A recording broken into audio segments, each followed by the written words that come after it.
settled, of course, following the local government elections. Let's take a look now at the coalition talks that are taking place this weekend. The ANC NEC is also set to meet tomorrow to map up a way forward following, of course, the party's performance in that election. Political analyst Sanusha Naidu joins me now. Sanusha, very good evening to you. Thanks indeed for your time. So coalition talks taking place this weekend. Talk to us a bit about this political realignment.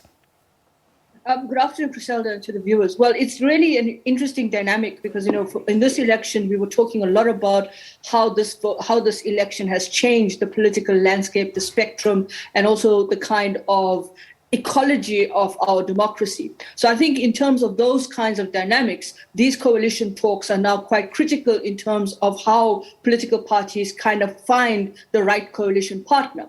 Now, this means that you can't just go into a coalition because you must also remember that before this election, there were very predetermined positions made by political parties about who they're going to talk to, who they're willing to talk to, who they're unwilling to talk to, and what are some of their key philosophies, values, and prescriptions that they would like to take into those talks.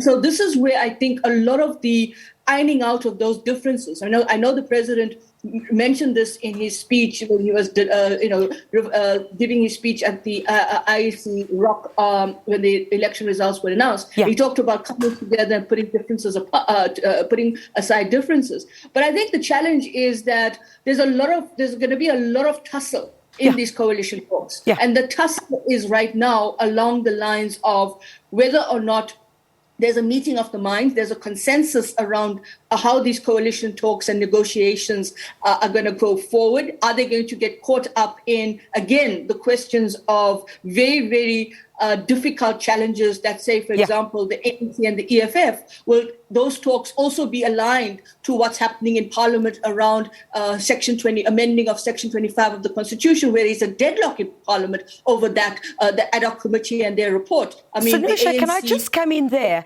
That's exactly what I was getting to next. What will then be the catalysts that will drive these talks? Because the ANC is in negotiations with the EFF, but would the ANC, for example, be able to satisfy those 7 pillars of the EFF which would guide these coalition talks? It's a difficult one to say because I think that it will only come into effect. Let's assume, hypothetically, the ANC and the EFF do go, theoretically on paper, the ANC satisfies those 7 criteria or aspirations that the EFF puts forward as part of their negotiating strategy in coalition talks. Then it's going to be the question of if they do go into a coalition partnership arrangement, then it's going to be tested in terms of where the EFF may pull some of these aspirations out and then say, well, you know what, we need this in terms of what we want in the Parliament. And I think the deadlock on legislation is going to be key because the ANC does not have the 2/3 majority to push forward on, say, the amendment to Section 25 of the Constitution. Now, that again becomes quite an interesting dynamic where we talk about this election being about local government issues, service delivery, questions about people on the ground and governance. But it's very difficult now to shy away from that national influence that's coming into this space. We're scheduled to speak to the ANC shortly after 6 o'clock. We'll see if that does happen because those coalition talks, I understand, are taking place as we conduct this interview. That is, of course, the ANC and the EFF. Should the ANC be talking to the Democratic Alliance? I think the ANC should be talking to everybody, just as how the DA should be talking to everybody. I don't think you can be any picky in this context. You've got to hedge all of your bets because you just don't have the margins to try and leverage who you want to talk to. I think this is why we say that the new parties and those parties that did very well in moving the vote away from the ANC and even in parts away from the DA have become critical factors, critical catalysts and drivers in terms of the role that they play in these coalition dynamics that we are referring to. So I think at the end of the day, if the ANC has to talk, it has to actually have a strategy. It doesn't have to have one strategy. It can have many strategies in how it wants to be the kind of actor that actually diversifies the way in which it approaches the coalition talks. The ANC NEC meeting tomorrow. Do you think there will be a push for heads to roll over the party's dismal performance in the election? Would there even be a push to blame Ramaphosa as party leader? I think that in that NEC, there are individuals that will ask that question.